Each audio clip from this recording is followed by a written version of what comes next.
Good evening everybody. चलिए आज आप लोगों का डायरेक्ट एंड इनडायरेक्ट यानी नरेशन का थर्ड वीडियो बनने जा रहा है।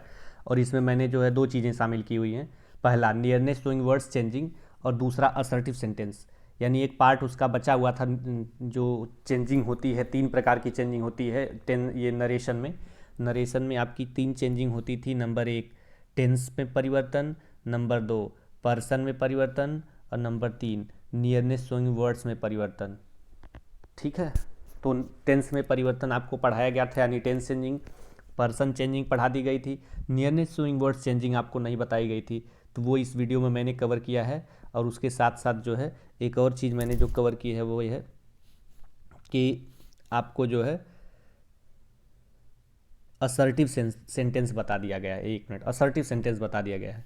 तो चलिए वीडियो जो है शुरू करने से पहले मैं आपको एक चीज़ बता दूं कि आप जो है जब वीडियो को देखिए तो वीडियो अच्छा लगे तो लाइक कर दिया करिए, तुरंत उसको जो है दूसरों को शेयर कर दिया करिए। जो लोग चैनल सब्सक्राइब नहीं किए हैं तो सब्सक्राइब कर लें, और सब्सक्राइब करने के बाद जो मोस्ट इंपॉर्टेंट थिंग है बेल आइकन को दबाइए और सबसे फर्स्ट ऑप्शन को उसको में चूज करिए, ताकि जैसे वीडियो मिले, जैसे वीडियो मैं डालूँ वैसे आपके मोबाइल पे मैसेज चला जाएगा ऊपर कि मैंने वीडियो डाल दी है। ठीक है, तो चलिए विदाउट डिले हम वीडियो शुरू करते हैं। देखिए नियरनेस शोइंग वर्ड्स में परिवर्तन होता है यानी जब इन्वर्टेड कामा के अंदर रिपोर्टेड स्पीच में ये सब चीज़ें आएँ तो उनको बदल देते हैं। जैसे ही सेड टू मी, ठीक,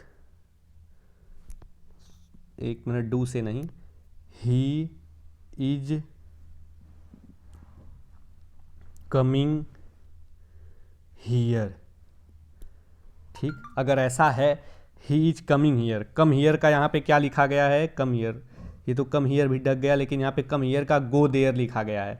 ठीक है, तो इसका हम बनाएंगे तो हो जाएगा ही टोल्ड मी दैट। अब ही इज का वाज और कमिंग हियर का गोइंग देयर, ये चीज़ें आपको थोड़ा सा एक दो बार पढ़नी होंगी। बाकी बहुत ज़्यादा मेहनत करने की ज़रूरत तो खैर है नहीं, इतना ज़्यादा टफ नहीं है कि आप न याद कर सकें, लेकिन एक दो बार पढ़नी पड़ेंगी। जैसे आपका दिस का दैट हो जाता है, दीज का दोज हो जाता है, हियर का देयर हो जाता है, नाउ का देन हो जाता है, दस का सो हो जाता है, hence thence, today that day, tonight that night, this day that day. अच्छा, टुडे का भी दैट डे होता है और दिस डे का भी दैट डे ही होता है। ठीक है, ये चीज़ ध्यान रखिएगा।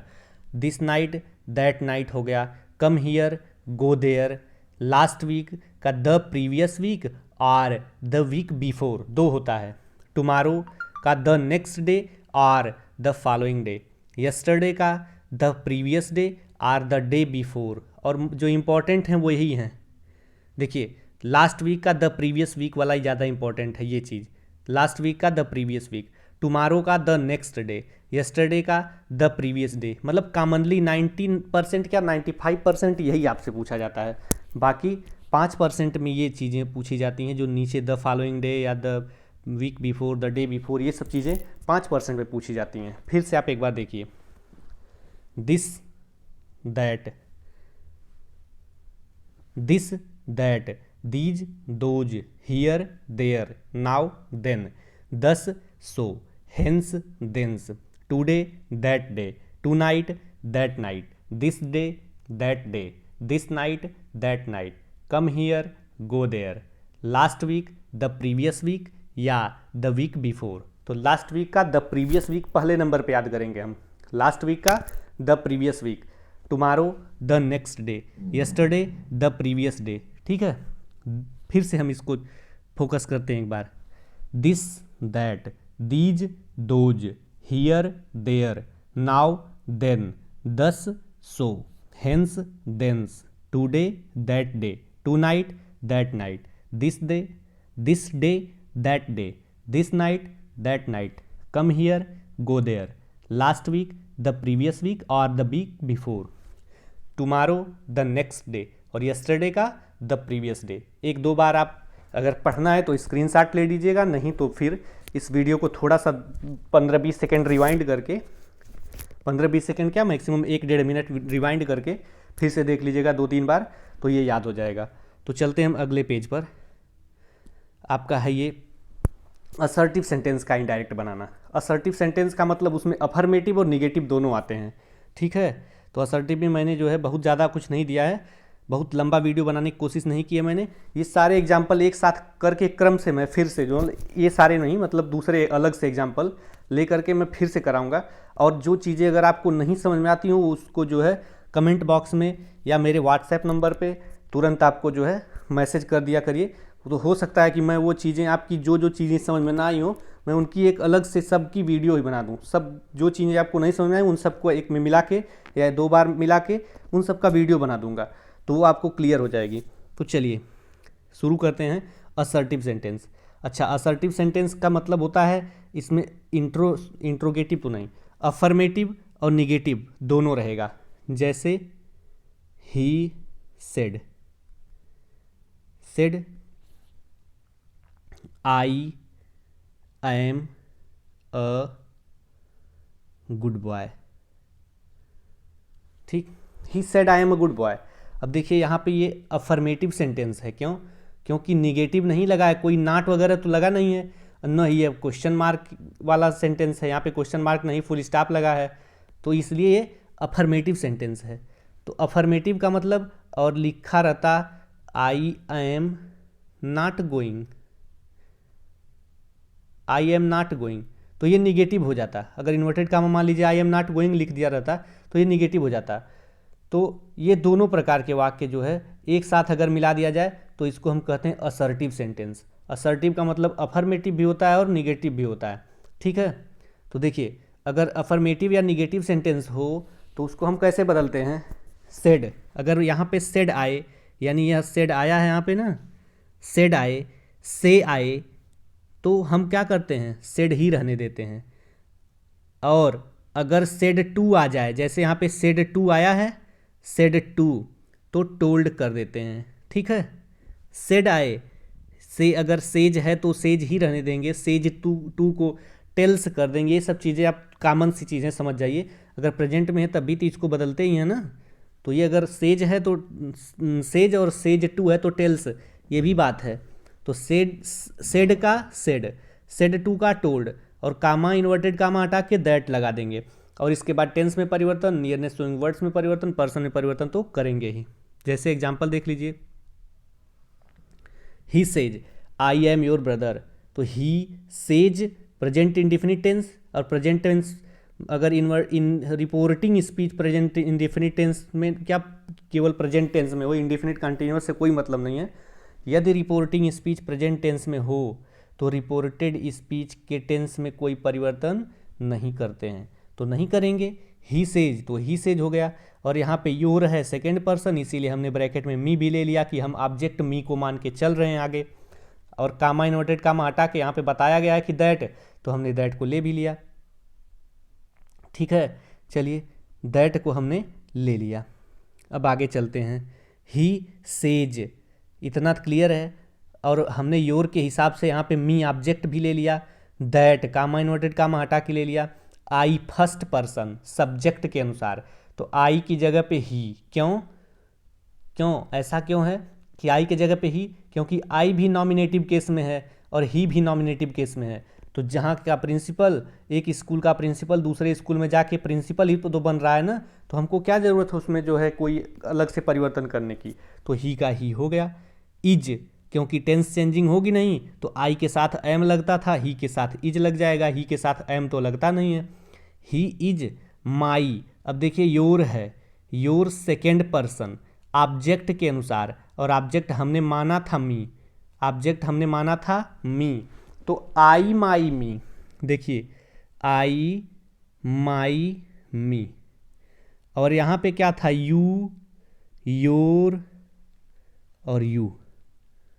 माई के साथ, यानी माई के घर में, माई के नीचे या माई के समकक्ष यू के घर में कौन है?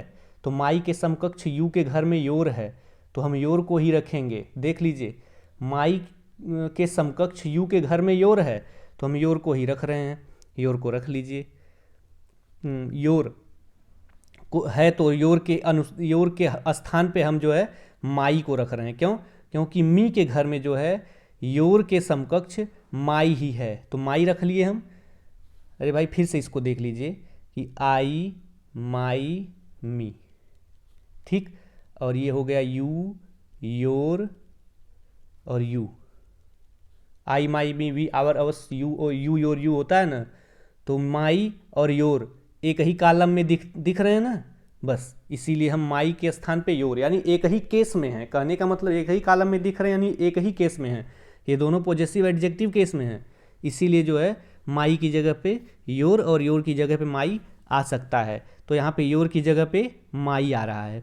ही सेज मी ब्रैकेट में, अच्छा इसको ब्रैकेट से हटाएंगे नहीं तो ही टेल्स मी हो जाएगा। He says me that he is my brother, me bracket में रहेगा ही, ठीक है। अब आगे चलते हैं। He said to me, said to का क्या हो जाता है? Told. He told me that, का माइनोटर का हटा दैट लग गया। ही आई जो है, आई फर्स्ट पर्सन सब्जेक्ट के अनुसार, सब्जेक्ट ही है तो ही रख दिए। अब इसमें बताने की जरूरत नहीं है कि आई जो है आई के समकक्ष ही है, ठीक है। अब इतना तो आप क्लियर समझिए कि आई के स्थान पे ही हो गया। एम, क्योंकि यहाँ पे जो है पास्ट में है ये, तो एम का वाज हो जाएगा। क्यों? क्योंकि प्रेजेंट का जो भी रहेगा वह जो है पास्ट में चला जाएगा। यह जो है प्रेजेंट कंटिन्यूअस है। I am is M R was were, तो इज एम आर जो है प्रेजेंट कंटिन्यूअस और वाज वेयर पास्ट कंटिन्यूअस, तो प्रेजेंट को पास्ट में बदलते हैं, तो एम इज एम आर का वाज वेयर हो गया, तो ही के साथ वाज लगता है तो वाज लग गया। रीडिंग, रीडिंग लग गया। माई फर्स्ट पर्सन फिर सब्जेक्ट के अनुसार, माई फर्स्ट पर्सन फिर सब्जेक्ट के अनुसार। अब देखिए आई माई मी होता है और ही हिज और हिम होता है, हिम, ही हिज और हिम होता है, ठीक है। तो माई के समकक्ष इसमें क्या है?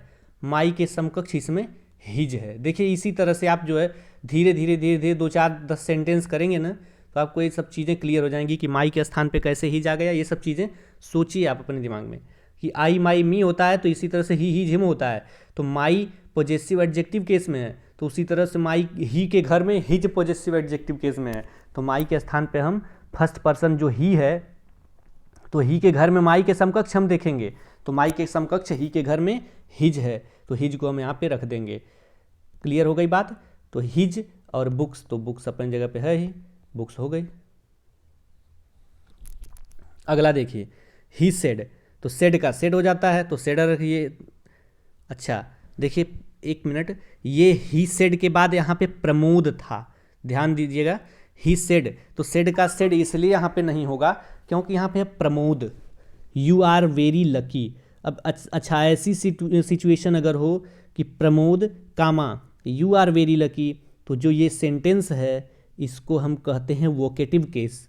वोकेटिव केस का मतलब संबोधन होता है, वोकेटिव केस का मतलब डायरेक्ट संबोधन। तो he said Pramod you are very lucky, तो ही अब किससे कह रहा है? He said Pramod you are very lucky, Pramod के भाई से तो कहेगा कि नहीं Pramod you are very lucky, Pramod तुम बहुत लकी हो। अब प्रमोद के भाई से कहने की क्या जरूरत है? ये तो भाई प्रमोद से ही कहेगा ना कि Pramod you are very lucky, तो ठीक है। ही सेड टू प्रमोद, यहाँ पे वाक्य ये रहना चाहिए था, लेकिन प्रमोद को अंदर इन्वर्टेड कामा में कर दिया, तो हम करेंगे यहाँ पे he told Pramod that, Pramod बाहर चला गया, ही सेड टू प्रमोद मान दिए हम। यू आर वेरी लकी, तो यू सेकेंड पर्सन है, यू सेकेंड पर्सन है ऑब्जेक्ट के अनुसार, और ऑब्जेक्ट हमारा यहाँ पे आ क्या रहा है? प्रमोद ही तो आ रहा है ऑब्जेक्ट। दैट ही, क्यों ही? क्योंकि प्रमोद का जो प्रोनाउन है वह ही है, और ही यू यहाँ पे सब्जेक्ट का काम कर रहा है, इसीलिए यू की जगह पे हम डायरेक्ट ही को रख देंगे। He are is M are, तो was were, was very lucky अपनी जगह पे है, इसमें कोई परिवर्तन नहीं करना है। इस सेंटेंस को फिर से देखिए, he said Pramod you are very lucky, तो ही टोल्ड प्रमोद दैट, यहाँ तक क्लियर है। अब देखिए यू आर वेरी लकी, हम मान लेंगे कि यहीं पे कामा इन्वर्टेड कामा लगा है, तो यू प्रमोद के लिए आया है, प्रमोद के लिए ही तो आया है, तो प्रमोद का प्रोनाउन क्या होता है? ही, तो यू सब्जेक्ट है यहाँ पे, क्यों? क्योंकि हेल्पिंग वर्ब से पहले आया है ना, हेल्पिंग वर्ब या लिंकिंग वर्ब से पहले आया है, इसीलिए सब्जेक्ट है। तो सब्जेक्ट है तो सब्जेक्ट को हम सेकेंड पर्सन में है तो ऑब्जेक्ट के अनुसार, प्रमोद के अनुसार प्रमोद का प्रोनाउन ही है तो ही के अनुसार यू, तो यू को हटाएंगे तो ही के अनुसार ही रखेंगे क्योंकि यू और ही दोनों नॉमिनेटिव केस में हैं तो ही हो गया। और आर इज एम आर तो वाज वेयर हो जाता है तो वाज हो गया, वेरी लकी है वही जगह पे, इसमें कोई परिवर्तन है नहीं। चलिए कुछ अच्छे अच्छे सेंटेंसेस देख लेते हैं अब। He said ladies and gentleman I am very lucky that you are with me. He said, देखिए इसे तो एक तरह से हम कह दें तो 2-3 बार 4 बार पढ़ के याद कर लेना, इसका स्ट्रक्चर सबसे अच्छा है, सबसे महत्वपूर्ण है। अगर लेडीज एंड जेंटलमैन वगैरह करें तो ये वोकेटिव केस तो नहीं कहेंगे हम, क्योंकि लेडीज एंड जेंटलमैन किसी को कहा नहीं जा रहा है, किसी एक व्यक्ति को, वो संबोधन किया जा रहा है। जैसे मोदी जी कहते हैं ना भाइयों बहनों, तो उसी टाइप का है ये संबोधन। लेडीज एंड जेंटलमैन यानी इसको हम ये भी कह सकते हैं देवियों और सज्जनों। I am very lucky that you are with me, कि आप किसके साथ हैं, विथ मी, मेरे साथ हैं। तो इसको कैसे बनाएंगे हम, he addressed them as ladies and gentleman. इस टाइप का अगर सेंटेंस हो तो एड्रेस वाले से बनाएंगे, he addressed them as ladies and gentleman and said that.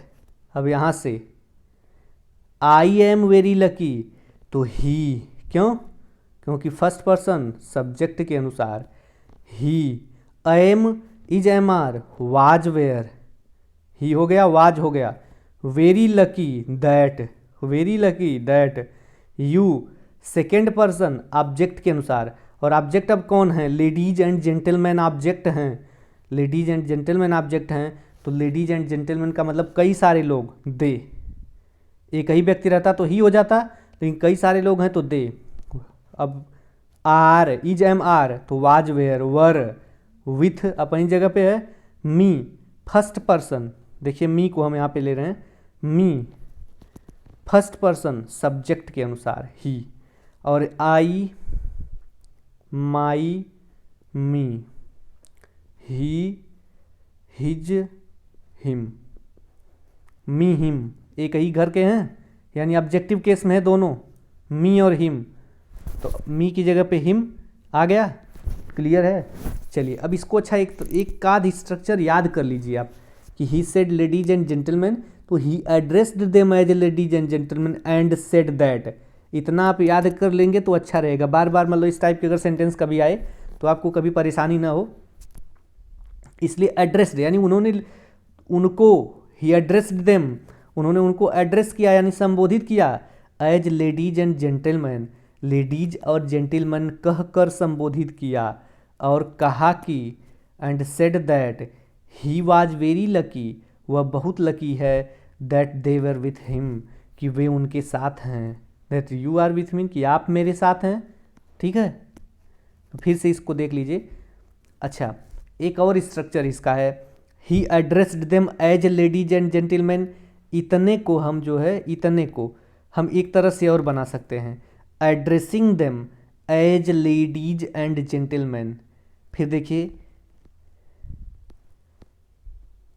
He said that, that से अब देखिए he said that he was very lucky that they were with him, ये इतना जो है कॉमन है, ही वाज वेरी लकी। ठीक है, यहाँ पे दोनों स्ट्रक्चर आप याद करिए कि addressing them as ladies and gentleman, चाहे he addressed them as ladies and gentleman and said that, और कहा कि, बाकी ये चीज़ें आप जो है जैसे बनाते हैं वैसे ही बनानी है, तो दोनों सेम भी है। जैसे आई फर्स्ट पर्सन सब्जेक्ट के अनुसार हो गया ही, तो ही वाज, एम का वाज हो गया, is M R was were होता है, ही के साथ वाज लगेगा। वेरी लकी तो वेरी लकी हो गया, दैट है तो दैट है। यू सेकेंड पर्सन ऑब्जेक्ट के अनुसार, लेडीज एंड जेंटलमैन है तो लेडीज एंड जेंटलमैन का प्रोनाउन होता है दे, दे THEY, क्योंकि कई सारे लोग हैं। दे तो आर का वर हो जाएगा, वर हो गया। विथ तो विथ है। मी फर्स्ट पर्सन फिर सब्जेक्ट के अनुसार, तो आपको बताया गया है आई माई मी, ही हिज और हिम, तो मी ऑब्जेक्टिव केस में है तो ही में ऑब्जेक्टिव केस में है, ही के घर में, तो मी की जगह पे हिम लग गया, हिम लग गया यहाँ पे देखिए। अच्छा ये सब चीज़ें बहुत मतलब यूनिक थी, बढ़िया एग्जांपल्स थे, इसीलिए मैंने लिख दिया यहाँ पे he said to me thank you, तो ही थैंक्ड मी, बस इतना ही बनेगा इसका, he thanked me. He said to me fool, और उसने मुझे कहा मूर्ख, तो ही टोल्ड मी फूल, उसने मुझे मूर्ख बताया कि ही कॉल्ड मी ए फूल, उसने मुझे मूर्ख कहकर बुलाया। यही बात थी ना। तो देखिए तीनों बढ़िया से ये याद करने लायक सेंटेंसेज हैं। He said to me thank you, तो he thanked me. He said to me fool, तो ही कॉल्ड मी फूल। और he said ladies and gentleman, तो he addressed them as ladies and gentleman and said that, या addressing them as ladies and gentleman he said that. ठीक है, बाकी ये चीज़ें आप यहाँ पे जैसे रूल है उस तरह से बनाएंगे, कोई दिक्कत नहीं होगी। चलिए तो वीडियो समाप्त हुआ, और वीडियो अगर अच्छा लगे तो लाइक करिएगा ज़रूर, और लाइक करने के बाद दूसरों को भेजिए, शेयर करिए, और उनसे ये भी बोलिए कि वो चैनल को सब्सक्राइब कर लें, ताकि जो भी वीडियो मिले वो तुरंत उनको प्राप्त हो। और इसके बाद जो है ये बेल आइकन ज़रूर दबाइए आप। बेल आइकन दबाने से एक फ़ायदा होगा कि आपको जब भी मैं वीडियो डालूंगा तो आपको वीडियो तुरंत मिल जाएगी। चलिए तो आज की वीडियो ख़त्म हुई जो है, धन्यवाद।